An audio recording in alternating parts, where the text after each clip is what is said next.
My family held an intervention. You're dragging us down. Meanwhile, I'd been covering Dad's gambling debts. I said, You're right, I should stop. Dad's bookie showed up the next day. Hey, Reddit, I need to get this off my chest because what happened to my family this week has been absolutely insane. I'm still processing everything, but writing it out might help me figure out what the hell just happened to my life. I am 26 female, and I've been the designated family problem solver since I was probably 12 years old. You know that kid who reminds everyone about homework, makes sure bills get paid, keeps track of everyone's appointments? Yeah, that was me. While my older brother Jake, 29 male, was out being the golden child athlete, and my younger sister Chloe, 23 female, was busy being the artistic free spirit, I was apparently born to handle everyone else's responsibilities. Growing up, our family looked pretty normal from the outside. Dad worked construction, mom was a part-time receptionist at a dental office. We lived in this decent three-bedroom house in suburbia. Nothing fancy, but comfortable enough. The problem started when I was in high school, though I didn't really understand what was happening at the time. Dad would disappear on Saturday afternoons, saying he was going to help his buddy Frank with some project or another. Sometimes he'd come home in an amazing mood, taking us all out for dinner at the nice steakhouse downtown. Other times he'd come back quiet and irritable, snapping at mom about spending money on groceries or complaining about bills that weren't even due yet. Mom would give me these meaningful looks during his bad moods, like we were sharing some secret. But whenever I asked what was wrong, she'd just say Dad was stressed about work and to give him space. Jake was usually at football practice or hanging out with his girlfriend, and Chloe was still pretty young, so it mostly fell to me to keep the peace in the house. The pattern became this weird routine. Dad would have his Saturday disappearances, sometimes Sunday too. Monday through Friday, he'd be normal dad, helping with homework, watching TV with us, grilling burgers in the backyard. But weekends were always tense, like we were all walking on eggshells waiting to see what mood he'd come home in. When I was 16, I started working at a local coffee shop after school. Nothing major, just saving money for college and having some spending cash. That's when Mom started asking me for small loans here and there. $20 for groceries when she was short, $50 for Chloe's school supplies, $100 when the water heater needed repairs. She always promised to pay me back, and sometimes she did. But more often than not, my paycheck would just disappear into whatever crisis was happening that week. I didn't mind much at first because I figured that's what families do, right? Help each other out when money gets tight. College was a nightmare to navigate financially. I'd saved up some money from the coffee shop, got a partial scholarship for academics, and took out loans for the rest. But even then, Mom kept calling with emergencies. The car needed new brakes. Chloe needed money for art supplies. Jake's football equipment was expensive. Each crisis was always urgent, always necessary, and always somehow my responsibility to help solve. I worked 2 jobs in college to stay afloat. Early morning shifts at a campus bookstore, late evening shifts at a restaurant near campus. My grades were good enough to keep the scholarship, but I was exhausted constantly. My roommate used to joke that I was like a ghost because she'd see me leave at sunrise and come back after midnight most days. Meanwhile, Jake was having the time of his life. Full-ride football scholarship, partying every weekend, dating cheerleaders, the whole college movie experience. Chloe was in high school getting straight A's in art classes and being the family princess. And me? I was working myself to death to keep everyone else comfortable. The really messed up part is that I thought this was normal. I thought every family had one person who handled the money problems and kept everything together. It never occurred to me that maybe other families didn't constantly have financial emergencies, or that maybe my siblings should have been contributing too. After college, I got a decent job at an accounting firm downtown. Nothing glamorous, but stable income with benefits and room for advancement. I moved into a small apartment about 20 minutes from my parents' house, thinking finally I'd have some breathing room to build my own life. Wrong. The emergency phone calls just got worse. Now instead of 20 here and 50 there, Mom was asking for $300 to catch up on the mortgage, $500 because the furnace died, $1,000 because Dad's truck needed major repairs. Every time I'd ask what happened to their income, I'd get the same runaround. Business was slow for Dad. Mom's hours got cut at the dental office. Unexpected expenses kept coming up. It was always something, and it was always urgent, and it was always somehow my responsibility to fix. This is where I need to explain what I slowly figured out over the years, because I was apparently the only one in the family who didn't know what was really going on.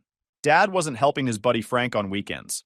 He was going to the track, sometimes the casino, sometimes private poker games, sometimes just betting on sports at various bars around town. I didn't find out until I was 24, and even then it was by accident. I'd stopped by my parents' house unannounced to drop off money Mom had asked for, and Dad was on the phone in the kitchen, having this intense conversation about odds and point spreads and something about being good for the money by Tuesday. When he saw me, he hung up fast and started acting all casual, asking about my job and whether I wanted some coffee. But I'd heard enough to start putting pieces together. All those mood swings after weekend disappearances, all the mysterious financial emergencies, the way Mom would look stressed and apologetic whenever she asked me for money. That night, I confronted Mom about it. She broke down crying and admitted that Dad had been gambling for years, way before I even started working in high school. It had gotten really bad during my college years, to the point where they almost lost the house twice. The only reason they kept up with the mortgage was because of the money I'd been sending home. She begged me not to say anything to Dad about knowing, said he was ashamed and trying to get better, and that confronting him would just make things worse. She promised they were working on it together, and that it wouldn't be much longer before things got back to normal. Like an idiot, I believed her. I thought if I just helped a little longer, Dad would get his act together, and we could all move on. I had no idea how deep the hole really was. Over the next 2 years, the requests for money got bigger and more frequent. 2,000 because Dad owed money to some people and they were getting impatient. 5,000 because the bank was threatening foreclosure. 3,000 because there was this sure thing bet that would pay off enough to clear all the debts. That last one should have been my wake-up call. Mom actually asked me to give Dad money specifically to gamble with, saying he was confident he could win back everything he owed. I almost said no, but she looked so desperate and scared that I caved. Took out a cash advance on my credit card and handed it over. Obviously, Dad lost it all. Not only did the sure thing not pay off, but he somehow ended up owing even more money than before. Mom called me crying that night, apologizing over and over, saying she knew it was wrong to ask, but she didn't know what else to do. By the time I was 26, I'd given my family over $60,000. Let me repeat that. $60,000. Money I'd worked 2 jobs to earn in college. Money I'd saved by living in a tiny apartment and eating ramen. Money I should have been using to pay off my own student loans, or save for a house down payment. My credit cards were maxed out from cash advances. I'd emptied my savings account multiple times. I was even borrowing money from friends occasionally, making up stories about unexpected expenses, just so I could turn around and give it to my family. The crazy thing is, Jake and Chloe had no idea any of this was happening. As far as they knew, everything was fine at home. Dad was still working construction, Mom was still working at the dental office, and their only financial worry was normal stuff like car payments and grocery bills. Jake had gotten married to his college girlfriend, Sarah, and they were living this perfect suburban life. Nice apartment, good jobs, weekend trips, the whole Instagram-worthy lifestyle. Chloe was in her senior year of college on a partial art scholarship, but Mom and Dad were covering her room and board costs without any problem as far as she knew. Neither of them was contributing anything to the family finances, not even during major holidays or birthdays. I was the only one who ever helped with anything, and they both seemed to think that was just my personality. Maya, the responsible one. Maya, the helper. Maya, who had everything figured out. What they didn't know is that I was slowly drowning, working overtime constantly just to stay ahead of my credit card payments, declining invitations to go out with friends because I couldn't afford dinner at restaurants, buying groceries at discount stores, and clipping coupons like my grandmother used to do during the Depression. My coworkers started commenting on how tired I looked all the time.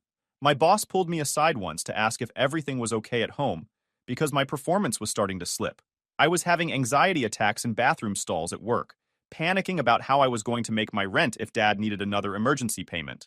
But every time I thought about saying no to one of Mom's requests, I'd imagine Dad getting hurt by whoever he owed money to, or the family losing their house, or my parents' marriage falling apart. The guilt was overwhelming, so I kept saying yes and figuring I'd somehow make it work. Then came last month, when everything finally exploded. I was at work on a Thursday morning when Mom called, which was unusual because she normally texted first. I answered thinking maybe it was a real emergency this time, like someone was in the hospital or something. Instead, I got Mom crying hysterically saying that Dad owed $25,000 to some very serious people, and they were demanding payment by the end of the week or there would be consequences. $25,000. Like that was just a normal amount of money to casually have lying around. I actually laughed. Not because it was funny, but because the number was so absurd. I told Mom there was absolutely no way I could come up with that much money. My credit cards were maxed, my savings account had maybe $300, and my next paycheck was already allocated to bills. She started begging, saying maybe I could take out a loan or borrow against my 401k, or ask my boss for an advance, throwing out suggestions like I hadn't already thought of every possible way to generate cash over the past few years. That's when I finally asked the question I should have asked a long time ago. Why weren't Jake and Chloe helping with any of this? Why was it always just my responsibility to solve Dad's problems? Mom got defensive immediately. Said Jake and Sarah were young and just getting started, and it wouldn't be fair to burden them with this. Said Chloe was still in college and didn't have any money anyway. Said I was the one who was stable and successful and in the best position to help. I pointed out that Jake made more money than I did at his engineering job, and that Chloe could at least get a part-time job to help with something. But Mom insisted they didn't need to know about Dad's problems, and that involving them would just cause unnecessary drama in the family. For the first time in years, I told Mom no. I said I couldn't help this time, and that maybe it was time for Dad to face the consequences of his choices. I suggested they talk to a lawyer about bankruptcy, or look into gambling addiction treatment, or consider asking other family members for help. Mom hung up on me. Actually hung up, like I was some stranger who'd offended her instead of her daughter, who'd been bailing the family out for years. That weekend, I didn't hear from anyone in my family. No texts, no calls, no nothing. I figured they were mad at me for refusing to help, but I tried to stay strong. I went grocery shopping, did laundry, caught up on some TV shows I'd been too busy to watch. For the first time in months, I had a relaxing weekend. Monday morning, Jake called. This was weird because Jake and I rarely talked directly. Usually all family communication went through Mom, with her passing messages back and forth between us kids. Jake asked if I could come over to Mom and Dad's house Tuesday evening for a family meeting. Said there were some things we all needed to discuss, and it was important that everyone was there. I should have known something was up by how formal he sounded. Jake's usually pretty casual about everything, but this felt rehearsed somehow. Still, I said yes because I figured maybe they'd finally decided to have an honest conversation about Dad's gambling and how we could all help him get treatment. Tuesday evening, I drove over to my parents' house with this cautious optimism. Maybe this crisis would actually bring our family together. Maybe everyone would finally understand what I'd been dealing with for years. Maybe we could figure out a real solution instead of just throwing money at the problem over and over. I walked into the living room to find everyone already there, sitting in this weird semicircle formation. Mom and Dad on the couch, Jake and Sarah in the armchairs, Chloe cross-legged on the floor. They'd left the wooden kitchen chair facing all of them, obviously meant for me. The setup felt wrong immediately, like I was walking into a courtroom where I was the defendant and everyone else was the jury. But I sat down anyway, figuring maybe they just wanted to make sure everyone could see each other while we talked. Jake cleared his throat and looked at this piece of paper in his hands. Actual notes. He'd prepared notes for whatever this conversation was going to be. Maya, he started, still looking at the paper. We've all been talking, and we're concerned about you, about your behavior and how it's affecting the whole family. I was confused. My behavior? I asked what he meant, and Jake looked around at everyone else like he was getting confirmation to continue. You've been really negative lately, Chloe jumped in. Always stressed out, always complaining about money. It's bringing everyone down. Sarah nodded along. When we're all together, you just seem angry all the time, like you don't want to be here. I looked at my parents, expecting them to jump in with some clarification about what this was really about. Instead, Dad was studying his hands, and Mom was giving me this disappointed look. Sweetheart, Mom said in this patronizing tone, we know you're struggling with some personal issues, but taking it out on the family isn't fair to anyone. Personal issues. They were calling Dad's gambling addiction my personal issues. Jake consulted his notes again. We think you need to take a step back from family gatherings until you can work through whatever's going on with you. Get some therapy maybe, or just take some time to figure out why you're so resentful. The realization hit me like a truck. They were staging an intervention.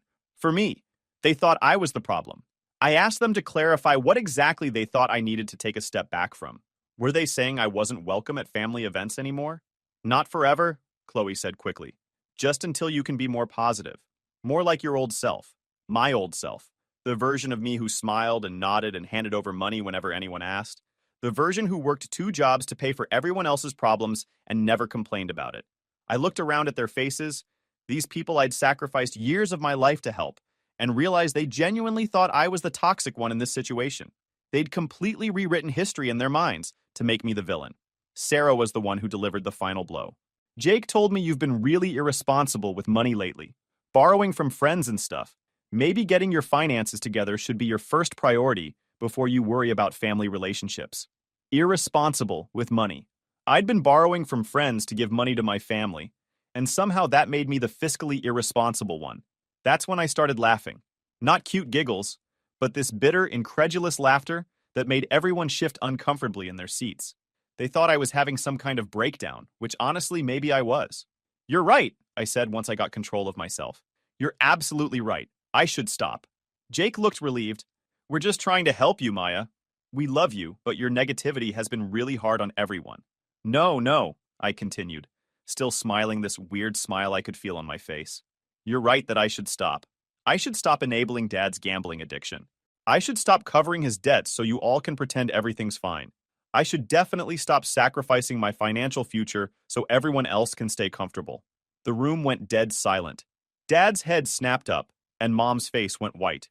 What are you talking about? Chloe asked, looking genuinely confused. I turned to Dad. Should I tell them, or do you want to? Dad looked like he was going to be sick. Mom was shaking her head slightly, pleading with me not to say anything, but I was done protecting everyone else's feelings at the expense of my own sanity. Dad's been gambling for years, I said, looking directly at Jake and Chloe. He's lost everything we had, and then some. The only reason Mom and Dad still have their house is because I've been covering his debts. $60,000 over the past few years. Chloe's mouth fell open. Jake looked back and forth between me and Dad like he was trying to process what he was hearing. That's why I've been stressed about money, I continued. That's why I seem angry all the time. Because I've been working myself to death to keep this family afloat while you all blamed me for being negative. Sarah looked at Jake with this horrified expression. Is this true? Before Jake could answer, Dad finally spoke up. It's not that simple, Maya. You're making it sound worse than it is. $25,000 owed to bookies by the end of last week, I said. How exactly am I making that sound worse than it is? Mom started crying, but not the manipulative crying she usually did when she wanted money. This was genuine shame and panic. You weren't supposed to tell them, she whispered. Why? I asked. Because then they might actually have to help? Because then Jake might have to contribute something besides judgment, and Chloe might have to get a job? Jake stood up, pacing around the room. This is insane. Dad, how could you not tell us? Because we didn't want to burden you kids, Dad said quietly. Maya was doing fine helping out, and you two have your own lives to worry about. I wasn't doing fine, I said firmly. I haven't been fine for years. I've been drowning, and instead of asking how you could help me, you decided I was the problem that needed to be fixed. The intervention they'd planned for me completely fell apart as Jake and Chloe started asking Dad questions about how bad the gambling was and why he'd never told them. Sarah kept looking at her husband like she was seeing him for the first time, realizing he'd been completely oblivious to his own family's crisis. I sat there watching them process the information, feeling this strange mix of relief and exhaustion. Finally, everyone knew the truth. Finally, I wasn't carrying the secret alone. But I was also angry. Angrier than I'd ever been in my life. So here's what's going to happen, I said, standing up to leave. You're right that I need to step back from this family. Not because I'm negative, but because I'm done being everyone's personal ATM. Dad's gambling debts are no longer my problem. The mortgage is no longer my problem. Any financial crisis that comes up is no longer my problem. Mom started to protest, but I held up my hand. I'm done. Find another way to handle your problems because I won't be available anymore. I walked toward the door, then turned back one more time. And just so we're clear, the reason I seemed angry during family gatherings is because I was sitting there watching everyone enjoy themselves with money I'd worked overtime to provide, while you all acted like I was just naturally bitter person. That would make anyone resentful. I left them there to figure out how to clean up the mess they'd created. Drove home feeling lighter than I had in years, despite the fact that my family was probably imploding behind me. That was 6 days ago. I thought the hardest part was over. Yesterday morning, I was getting ready for work when someone started pounding on my apartment door. Not knocking, pounding, like they were trying to break it down. I looked through the peephole and saw two large men in expensive suits standing in my hallway. They looked like the kind of people you don't want to keep waiting. I opened the door with the chain still attached. Can I help you? The older one, maybe 50 with graying hair and cold eyes, smiled at me. But it wasn't a friendly smile. Maya, we're friends of your father's. Mind if we come in? Every warning bell in my head started going off. These were definitely not Dad's construction buddies. I'm actually on my way to work, I said through the crack in the door. Maybe you could come back later? This won't take long, the younger one said. He was huge, probably 6.5 feet tall, with hands that looked like they could crush bowling balls. We just need to discuss your father's situation.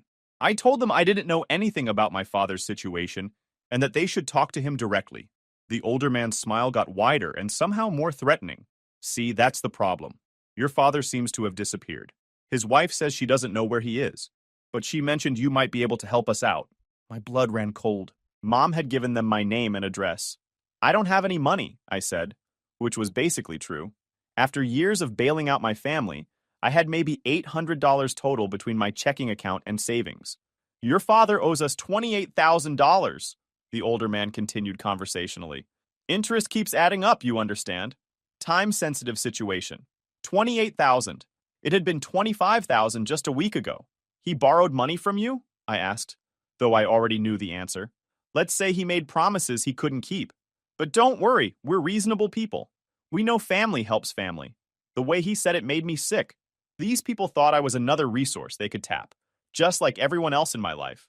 I'm not responsible for my father's debts, I said firmly. The younger man stepped closer to the door. Funny thing about family debts. They have a way of becoming everyone's problem. That was when I realized just how deep in trouble Dad really was. These weren't credit card companies sending polite payment reminders. These were people who collected debts through intimidation and violence. You seem like a smart girl, the older man said. I'm sure you can figure out how to help us resolve this situation before it gets unpleasant for everyone involved. I told them I needed time to think about it, and they said they'd be back tomorrow for an answer. Then they left, but not before the younger one casually mentioned that they'd noticed I had a nice car in the parking lot.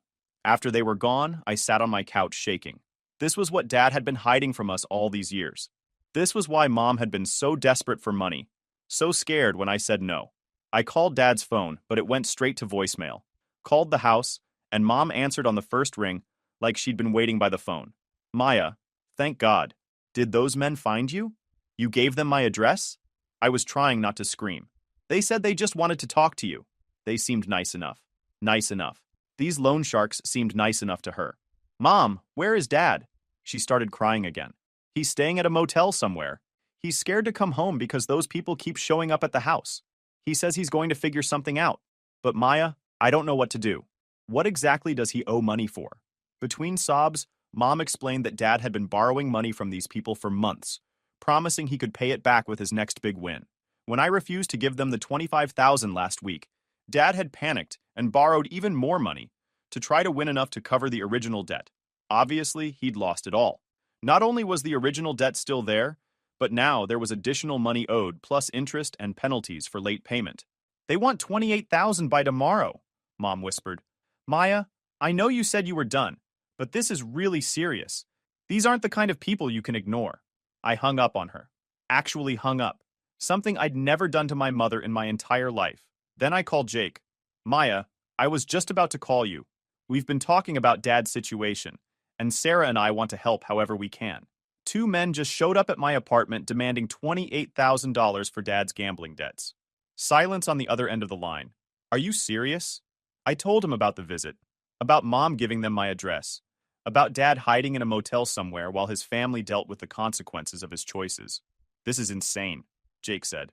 We have to call the police. And tell them what? That Dad borrowed money from loan sharks and now they want to be paid back? That's not exactly illegal. Jake was quiet for a moment. How much do you think we can come up with between all of us? We? Sarah and I have some savings. Chloe probably has a little money. You must have something put aside.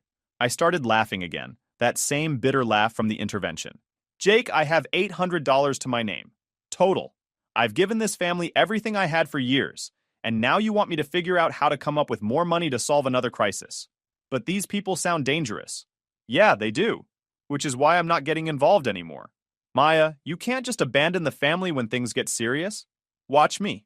I hung up on him too. An hour later, Chloe called, crying and begging me not to let anything happen to Dad. Said Jake had told her everything, and she was terrified that these loan shark people might hurt someone. I felt bad for Chloe. She was the youngest, and she'd been kept in the dark about all this just like Jake had. But I also wasn't going to let guilt manipulate me back into fixing everyone else's problems. Chloe, I'm 26 years old and I have no savings, no investments, and maxed out credit cards because I've spent years covering for Dad's addiction. I can't help anymore, even if I wanted to. But what if they hurt him? Then maybe he should have thought about that before he borrowed money from dangerous people. She called me heartless and hung up. That night I couldn't sleep. Every sound in the hallway made me jump, thinking the loan sharks had come back early. I kept imagining Dad getting beaten up in some motel parking lot, or those men showing up at Jake's house looking for money. But I also kept thinking about the intervention, about how my family had convinced themselves that I was the problem, about how they'd been perfectly happy to let me sacrifice everything while they lived their comfortable lives in denial. This morning I woke up to 17 missed calls. 12 from Mom, 3 from Jake, 2 from Chloe. I listened to the voicemails while drinking my coffee.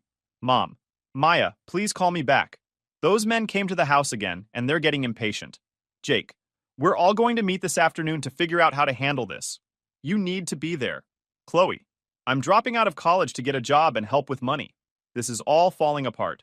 That last one almost broke my resolve. Chloe shouldn't have to drop out of school because of Dad's gambling addiction.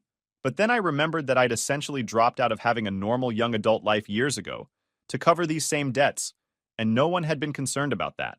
I called Jake back. Thank God, he said when he answered. We're meeting at Mom and Dad's at 2. Can you make it? I'm not coming to another family meeting. Maya, this is serious. We have to figure out how to come up with this money. You figure it out. You wanted me to step back from the family, remember? Congratulations, you got your wish. That was before we knew about all this. No, Jake. You knew something was wrong. You all knew I was stressed about money and working constantly, and seemed angry all the time. But instead of asking what was going on, you decided I was just a negative person who needed to fix her attitude. We didn't know. You didn't want to know. It was easier to blame me than to look at why I might be struggling. I hung up before he could respond. At lunch, I walked to the bank and withdrew my $800 in cash. Then I went to a FedEx store and mailed it to my parents' address with a note that said, "This is everything I have left. Good luck." When I got back to work, my phone was buzzing constantly with calls and texts from my family. I turned it off and focused on getting through the rest of my workday. Tonight, I'm sitting in my apartment writing this post and trying to figure out what happens next. Part of me is terrified that those loan sharks will come back looking for me. Part of me feels guilty about Abe Update. The loan sharks haven't been back, but my mom called to tell me Dad's going to try to work out some kind of payment plan with them. Jake and Sarah are apparently taking out a loan to help, and Chloe did drop out of school to get a full-time job. The family is finally dealing with Dad's addiction as a family problem, instead of expecting me to handle it alone. I feel bad that it took such a dramatic crisis for everyone to step up, but I'm also relieved that it's not my crisis to manage anymore. I blocked all their numbers, and I'm focusing on rebuilding my own financial life for the first time in years. Sometimes walking away really is the only option left. YouTube just dropped this new hype feature. If you're hooked on this story, smash that hype button. It tells YouTube this video deserves to blow up, and it keeps even crazier stories coming your way.